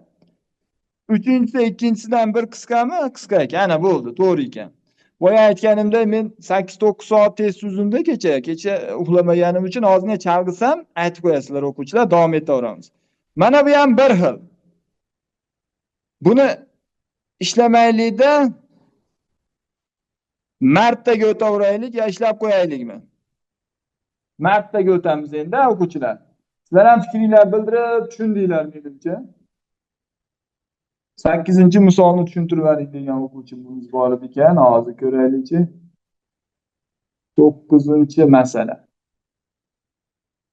Xo'p, martaga o'tamiz. Martaga o'tamiz deganlar ham ko'p ekan. Bitta 8-9 nima qilaylikchi? Ha, o'quvchilar, buni hozir bir xilda tipi, bir xil. Ya'ni birinchi shkaf ikkinchisidan 16 ta kam, 1 bilan 2 ni taqqoslaymiz. Ikkinchisidan kam bo'lganicha ikkinchisi ko'p bo'ladi. Mana bu tomonga ko'pini joylaysizlar har doim. Bu tomonga kamini joylaylar. 1 bilan 2 ni taqqoslab bo'ldik. Endi birinchisi uchinchisidan ortiq. Demak, uchinchisi undan 20 ta ortiq. Mana shuni qilib olsak, bu yo'q tushunarli. X mana oradagi sonlar qo'shib ketaverasizlar. X +20, keyin mana ikkita oraliq bor, shuning uchun x +36. Bu yog'ini soddalashtirish yuqorida videolarda rosa ishladik. Men hozir unga vaqtimiz yo'qda, bo'lmasa misollarni ishlatsam bemalol tushunib olardik. O'quvchilar mehnat qilasizlar. Ozgina to'xtatasizlar, bitta ishlab ko'rasizlar. Keyin o'zingizlarda chiqadi, ina tushunasizlar. Xo'p. Endi martaga o'taylik, marta. Xo'p. 3 ta sonning yig'indisi 480. Birinchi son ikkinchisidan 2 marta kichik, uchinchisidan 5 marta katta. Endi o'quvchilar, martada bir ajoyib nimalar bo'ladi, ishlar bo'ladi. Marta deganda ko'paytirish kerak o'quvchilar. Ko'paytirishni bilishimiz kerak. Bunda ham boyagiday birinchi mantiq qaysi biri katta, qaysi biri kichkina. Bitta ozgina chizasizlar. Tushunishingizga yordam beradi. Birinchi son ikkinchisidan kichik. Birinchi son deysizlar. Ikkinchisidan kichik ekan, demak, ikkinchisi mana bu tomonda bo'ladi deysizlar. Birinchi son ikkinchisidan 2 marta kichik. Demak, bularning farqi 2 marta. Endi aytayapti. Birinchi son ikkinchisidan 2 marta kichik, uchinchisidan 5 marta katta. Endi mana bu narsani o'qishni bilishimiz kerak. Birinchi son mana bu. Uchinchisidan 5 marta katta. Orada shunchaki vergul bo'lib qolsa chalg'imasligimiz kerak-da. Birinchi son uchinchisidan 5 marta katta bo'lsa, demak uchinchisi undan kichikroq. Va bularning farqi uchinchi sondan birinchi son 5 marta katta, 5 marta. Endi marta shunday narsaki, Eng kichigini bildik. Eng kichigi x bo'lsa, birinchi son 5 marta katta ekan o'quvchilar. Demak, biz birinchi sonni 5x deb belgilaymiz. Endi ikkinchi son birinchi sondan 2 marta katta edi. Ana endi ko'paytirishdan foydalanamiz. 5x dan 2 marta katta degani mana bu koeffitsiyentini 2 ga ko'paytiramiz degan. Ya'ni 5x dan ham 2 ta bor degan. Bu degani 5 kere 2 ikkinchi son 10x degan. Ana. Mana shuni qilib olishimiz kerak. Shunda bir marta qayta o'qisanglar to'g'ri bo'ladi. Birinchi son ikkinchisidan 2 marta kichik, uchinchisidan 5 marta katta. Endi yig'indi 480. Hammasini belgilab bo'ldik. X, 5x, 10x. Yig'indisini beryapti, qo'shamiz. X plus 5x plus 10x teng bo'ladi. Nechiga? 480 ga. Shunda 16x teng 480, x teng 480 ni 16 ga bo'lamiz. X 30. Ha, demak, uchinchi son 30 ekan. Unda birinchi son nechi? Bundan 5 marta katta edi-ku, 5x edi. Bu 150 bo'ladi. Ikkinchi son birinchi sondan 2 marta katta edi, bu 300 bo'ladi. Va tekshirib qo'yinglar, haqiqatda qo'shsanglar 480 chiqadi o'quvchilar.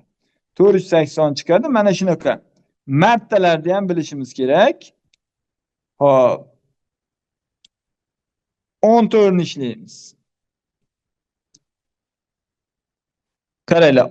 Ota, bitta o'zinglar ishlab ko'rasizlarmi, ishlab beraymi?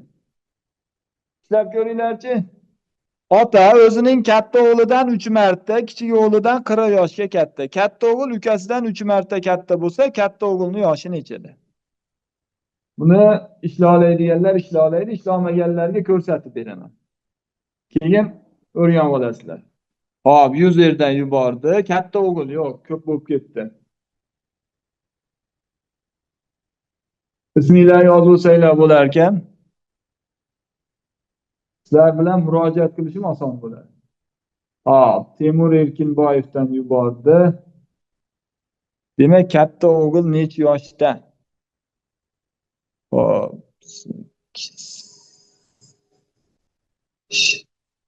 Yo'q, hali to'g'ri javob kelmadi-ku, ha? Katta o'g'il necha yoshda? Ha, endi kelyapti. Dilnura, B, Ro'zaxon, Rayhon to'g'ri javob yuboryapti. Boshqalarga sekin o'rgataman. Hop, hali buni tushunmadik deganlar bor. Tushunmadik deganlar endi qarab turinglar. Mana shuni sizlarga o'rgataman-da. Shuni o'rganib olasizlar. Nechta misol, xudo xolasa mana shuni bir qur tenglamalarga kirishib olaylik. Agar charchab qolsanglar aytasizlar, ha? Hop.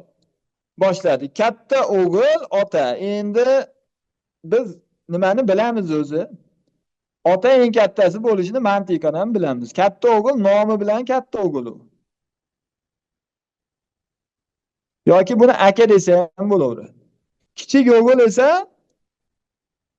mana bu katta o'g'ilning nimasi bo'ladi? Ukasi bo'ladi, ha, uka deyiladi. Endi qaranglar. Eng kichigidan belgilashni boshlasanglar, yutasizlar. Kichik o'g'ilning yoshi x bo'lsin. Endi aytayapti.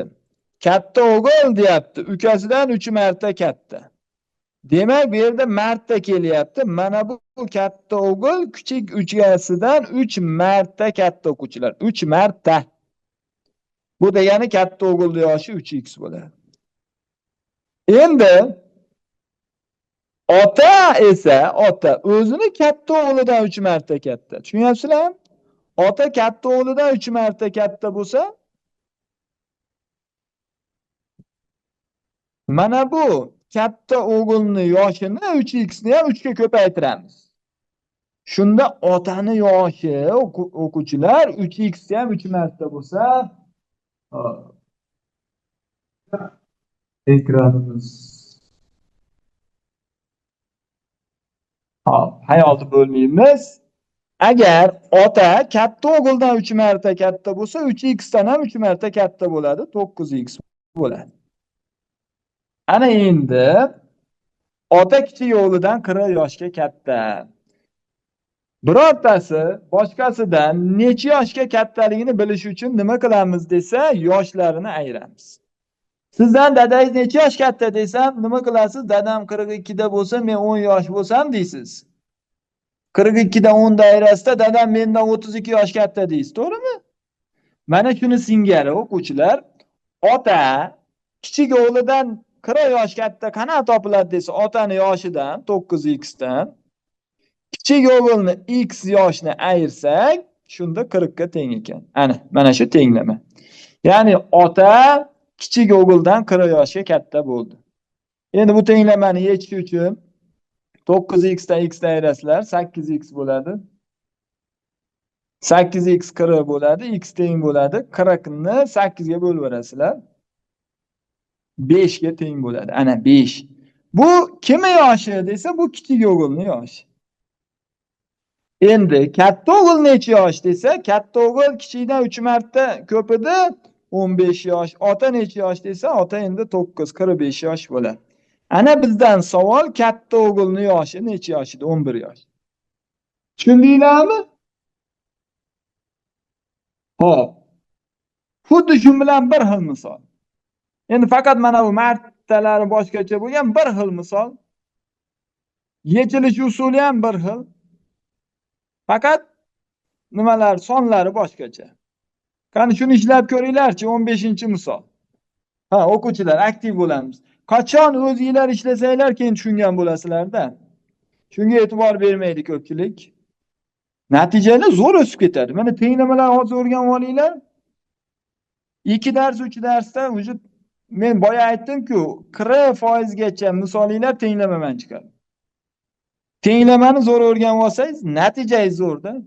Ota-onangiz ham xursand, bolam zo'r topyapti deb maqtanib yuradi. Ro'zaxon ishlab yubordi.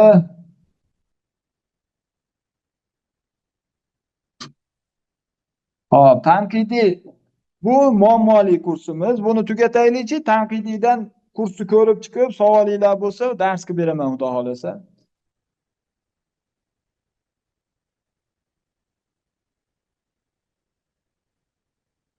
Savolni birga yozinglar, Samir.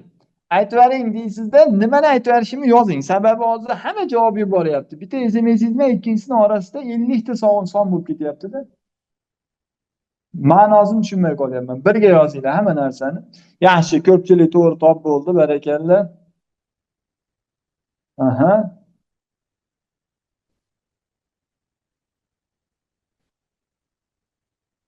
Test nechta? Test bir 20 ta oshiqroq bo'lsa kerak. To'g'ri.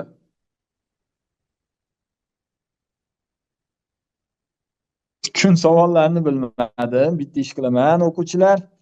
Endi mana shu misolga yana qaraymiz. Boyagi bilan bir xil ishlaymiz. O'g'il, kichik o'g'il, kichigi. Keyin katta o'g'il bor ekan. Keyin ota bor ekan. Endi aytayaptim. Eng kichigidan ketaylik. Eng kichigini x deymiz-ku. Eng kichik o'g'ilning yoshini x desak,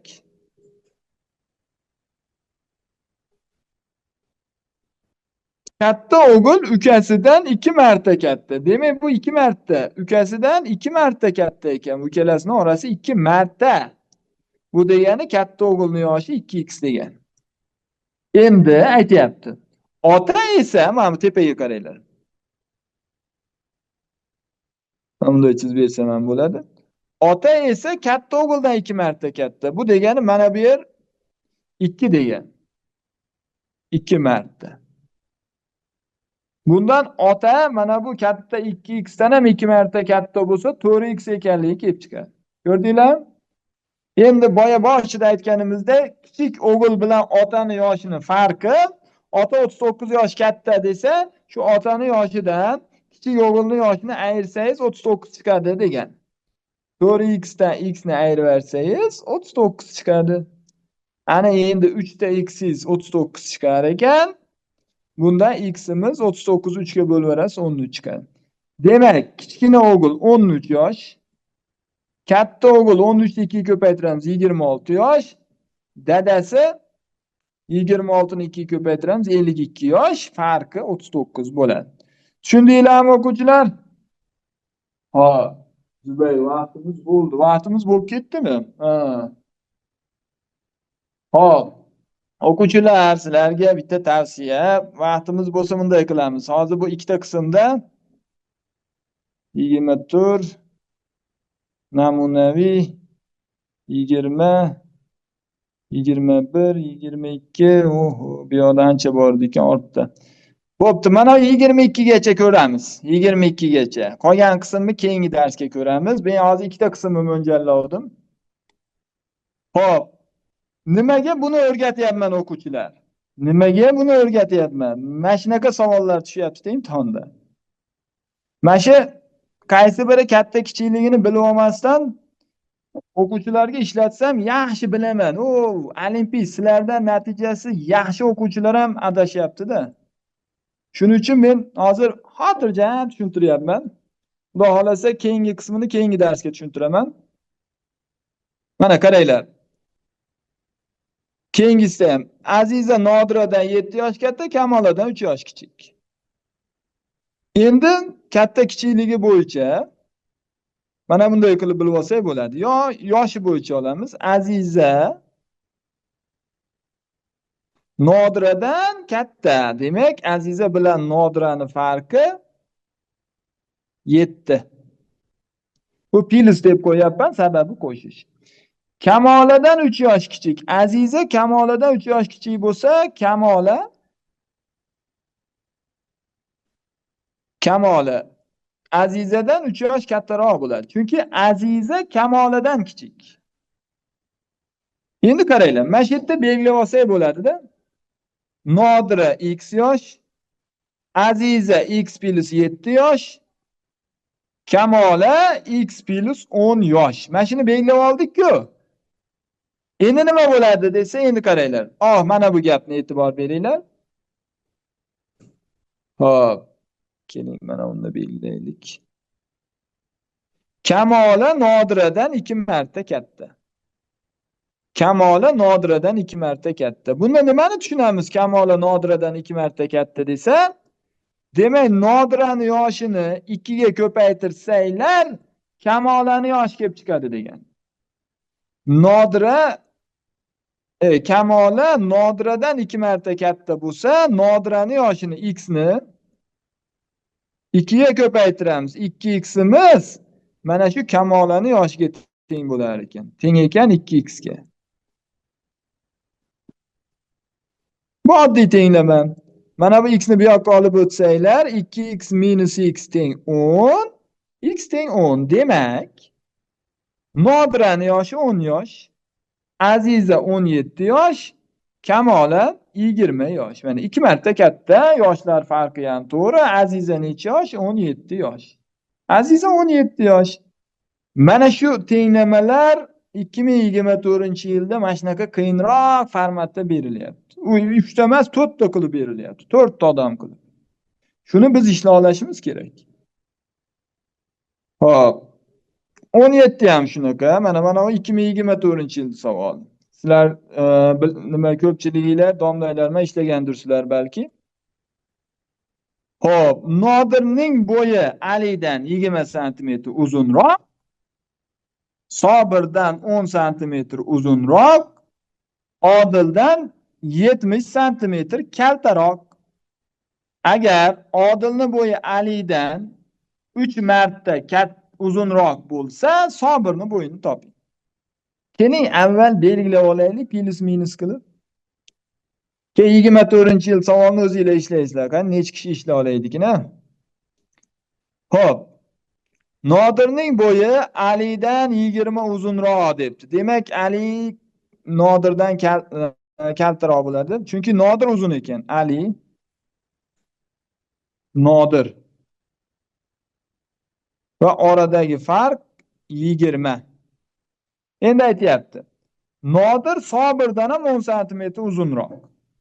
Nodir Sobirdan ham 10 santimetr uzunroq bo'lsa, o'quvchilar.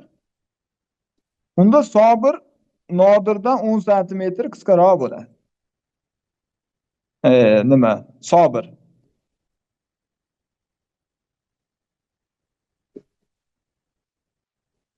Endi qaranglar. Nodir ikkalasidan ham uzunda. Sizlar Ali bilan Sobirning farqini topa olasizlarmi? Ali bilan Sobirning farqini. Nodir Alidan 20 uzun, Sobirdan 10 uzun. Bu degani mana bu ikkalasining farqi 10 degani. Endi keyingi gapga o'tamiz. Nodir, mana bitta Nodir haqida gap ketyapti. Odildan 70 santimetr kalta. Bu degani Odil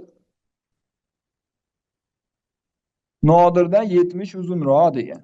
Mana shuni qilib olsanglar, tenglama tuzishinglar oson.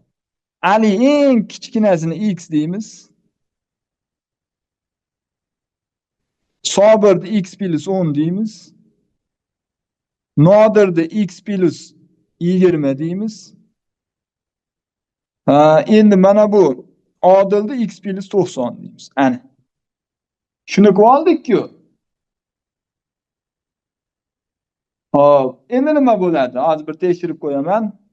Ovozim uzilib kelayotgan bo'lsa, hozir bitta tekshirib olaman-da, davom etamiz o'quvchilar. Hop. Internetlar tekshirdik, davom etamiz. Endi bizdan oxirgi berilgan ma'lumot mana bu ma'lumot bo'lyapti. Odilning bo'yi Alidan 3 marta uzun. Bu degani Alining bo'yini 3 ga ko'paytirsang, Odilning bo'yi kelib chiqadi degani. Bu degani 3 ta x'imiz Alining bo'yini 3 ga ko'paysa, mana Odilning bo'yiga teng degan. X plus 90 degan. Shunda bu x'ni bu yoqqa olib o'tsak, 3x minus x teng 90 bo'ladi. 2x'imiz 90 bo'lsa, x'imiz 45 bo'ladi. Ana. Bu Alining bo'yi o'quvchilar. Ali 45.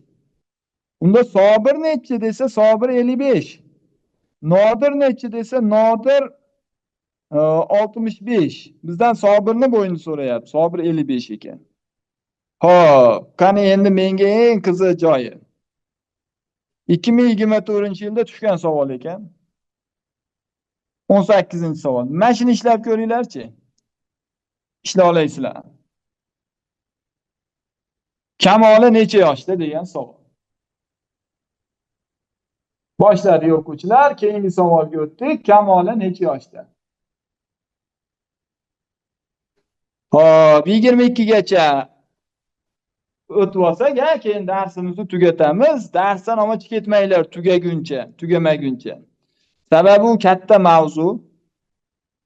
Sekin hozirdan eplab qiynalsanglar ham tushunib olsanglar, keyingilariga maza qilasizlar. Rivojlanasizlar. Lekin ko'pchilikka oson bo'lyapti. Hop, Kamoli necha yoshda? Qani Husniddin javob yubordi, Rayhona, Firdavsbek yubordi. To'g'ri yuboryapsizlarmi-ki? Menimcha to'g'ri.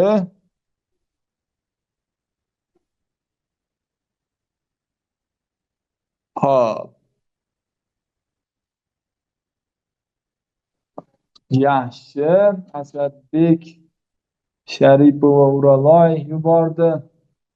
Hozir men ikkilanib qoldim. Yoddan Zubayr yubordi, Farg'ona. Hop, yaxshi. Aktiv o'quvchilar. Oldingi darslarimizda 100 dan oshuvdi. Hozir 50 atrofida bo'lyapti xolos. Boshqalar ham harakat qilinglar. Hop. Yaxshi. Ana bu savollarda hamma ham sizlarga o'rgatmaydi-da. Mana bunday qilib boshidan olib kelib vaqt ketsa ham o'rgatyapmiz. Foydalanib qolinglar o'quvchilar. Xo'p, Madinaning 3 ta opa-singlisi bor. Kamola, Nargiza, Oysha. Endi bu yerda 4 ta ism bo'yicha gap ketyapti. Madina, Kamola, Nargiza, Oysha. Men sizlarga birinchi maslahat berdim. Tenglama tuzishdan avval eng kichigidan eng kattasigacha taxminan qo'yib olinglar farqlarni. Shunda tenglama tuzishimiz oson bo'ladi o'quvchilar. Shunda chizib chizamiz. Madina debdi, Madina. Nargizadan 7 yosh katta. Demak, Nargiza bilan Madinani yoshini farqi 7. Bu degani Nargiza yoshroq, kichikroq. Nargiza mana bu yerda bo'lsin. Madina bundan 7 yosh katta ekan. Mana bu farq 7 edi, plus 7. Endi lekin mana shu Madina Kamoladan 4 yosh katta. Bu degani Kamola Madinadan 4 yosh kichikroq degani.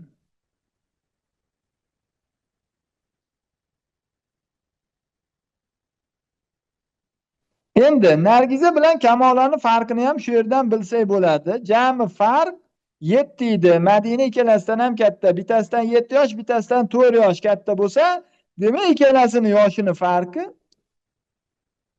3 yosh bo'ladi. To'g'rimi? 7 bo'lish uchun bu yoq 3 bo'lish kerak.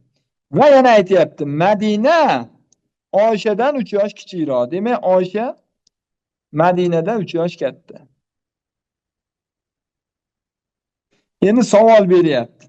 Agar Oysha Nargizadan 3 marta katta bo'lsa, mana bu joy. Endi oxirgisi martdan. Nargizaning yoshini avval x deb belgilab olamiz.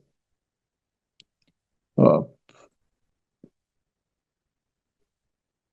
Nargiza x yosh bo'lsin. Eng kichigini x deyapmiz. Kamola bilan farqi 3, shuning uchun Kamolani x plus 3 deymiz. Madina bilan farqi jami 7, shuning uchun x plus 7 deymiz. Oysha bilan jami farq 7 ga ham 3 qo'shib yuboramiz, x plus 10. Ana. Endi tenglama tuzamiz. Nargiza bilan Oyshaning farqi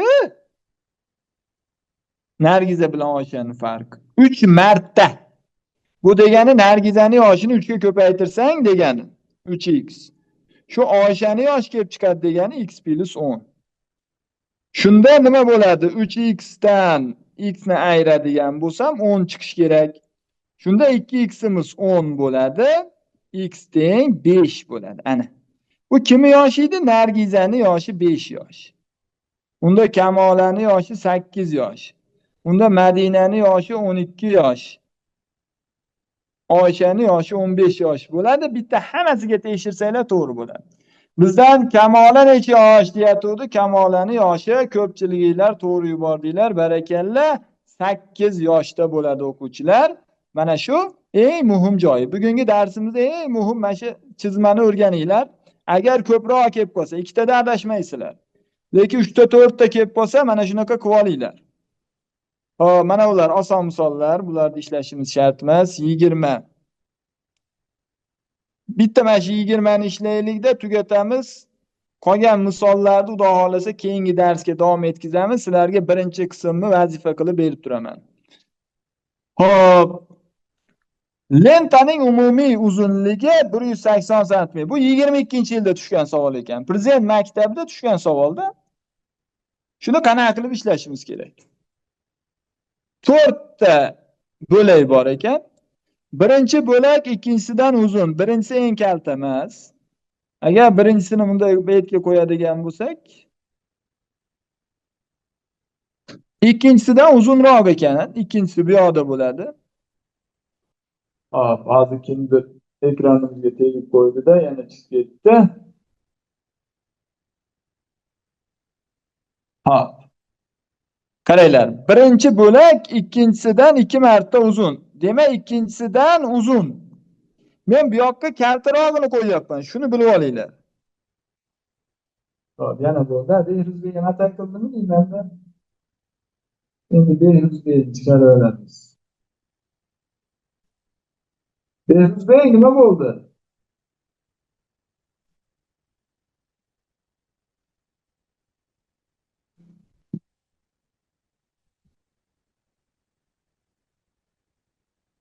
Hop.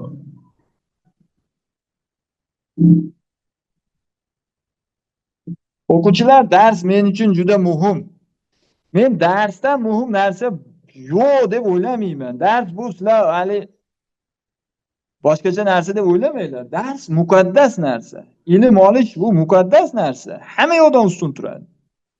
Xalaqit berish, Bo'lish bu juda yomon narsa-da, shuni bilib olinglar. Xo'p, qaranglar. Birinchi bo'lak ikkinchisidan 2 marta uzun bo'lgani uchun birni uzunroq tomonga qo'ydimda, mana bu oralikka 2 marta deb yozib qo'yaman. Endi aytyapti. Ikkinchisi uchinchisidan 2 marta uzun. Endi ikkinchisi ham uzun ekan, uchinchisi unda qisqaroq bo'lar ekan. Uchinchi bo'lak. Bu ham 2 marta uzun ekan. Endi aytyapti. Uchinchi bo'lak to'rtinchisidan 2 marta uzun. Unda to'rtinchisi uchinchisidan kalta bo'ladi. Chunki uchinchi bo'lak to'rtinchi bo'lakdan 2 marta uzun deyapti. Men aytgan yana 2 marta deb qo'yaman. Keyin sizlar bilan darsni boshida kelishdik. Ikkinchi bosqichda tushgan misollar. Ikkinchi bosqich muammoli masalalarda tushgan misollar o'quvchilar. Bu oddiy matematika emas, muammoli masala. Ko'proq ball beradigan misollarda buni o'rganib olishimiz kerak. Biz nimani kelishdik? Eng kichigini x deb belgilaymiz. To'rtinchi bo'lak.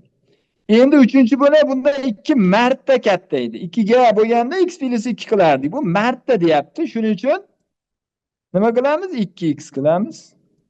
Endi ikkinchi bo'lak uchinchisidan 2 marta katta deyapti. Endi 2x dan ham 2 marta katta bo'lsa, unda bu 4x bo'ladi. Chunki 2x ni ham 2 ga ko'paytiramiz-da. Endi aytyapti, birinchi bo'lak ikkinchisidan ham 2 marta katta. Unda nima bo'ladi birinchi bo'lak desa, bu 8x bo'ladi. Ana. Endi hammasini qo'shib chiqsak, jami uzunlik 180 chiqishi kerak. Qo'shamiz endi. X plus 2x plus 4x plus 8x teng 180. Shunda hammasini qo'shib yuboradigan bo'lsak, endi nima bo'ladi? Hammasini qo'shamiz, o'quvchilar. Demak, 7x 15x teng bo'ladi 180. X'imiz teng bo'ladi 180 ni 15 ga bo'lamiz.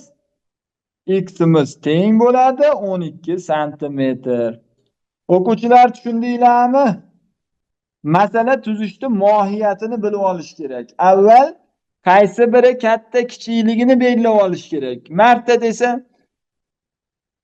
katta desa qo'shaman, kichkina desa ayiraman deb, bu kichkina 2-3 sinfga o'rgatamiz. Endi sizlar rivojlanish kerak. 3-sinflar endi 4 bo'ldinglar. 4-sinflar 1,5 oydan keyin imtihon topshirasizlar. Shuning uchun mana shunaqa tenglamalarni osondan qiyinigacha beraman. 3-4 ta qiyinini ham qo'shaman. Mana shuni qilib ishlab berasizlar. Hop, bugun belgilagan mavzuyimizdan ba'zilarini keyingi mavzuga olib qo'yamiz. Xudo xolasa keyingi mavzuga faqat zo'r tayyorlanasizlar tenglamalar bo'yicha. Keyingisi oson bo'ladi yana. Tayyorlanmagan o'quvchilar qiynalib qolasizlar, shuni ham ogohlantirib qo'yamiz. Rahmat hammanglarga. Bugun shu yerda darsimizni tugatamiz.